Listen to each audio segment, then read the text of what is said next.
Family secrets uncovered. I always thought it was kind of cute that my boyfriend and his roommate bickered like an old married couple. Turns out, they were. I found out the night I showed up at his place unannounced with Thai takeout and saw her standing in the kitchen, wearing his t-shirt and no pants, asking him if he'd remembered to pick up her dry cleaning. He tried to play it off, but she looked at me like she'd seen a ghost. When she called him her husband, I thought my heart had stopped. The next day, she messaged me. Instead of threats or rage, she asked if we could meet. I was shaking when I got to the cafe, ready for a fight. But she just slid a pile of old letters across the table, my handwriting on the envelopes. I hadn't written to him, though.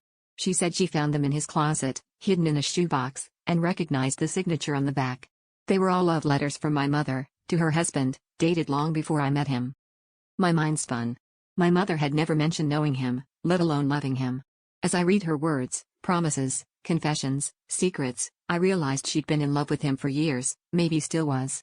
The wife watched my face with this weird understanding, and it dawned on me she wasn't here to fight over a man. She wanted to know if I was like my mother, if we were both chasing unavailable men, sneaking around in the shadows of someone else's life. I left the cafe feeling like a stranger in my own skin, not sure if I was more betrayed by him, my mother, or myself. I kept thinking about all the times I'd ignored the little lies, the whispered calls, the way my mother always seemed to know when I was happy and never asked why. Now I can't stop wondering if heartbreak is hereditary, if I'm doomed to repeat her mistakes, or if I finally have the truth I need to break the cycle.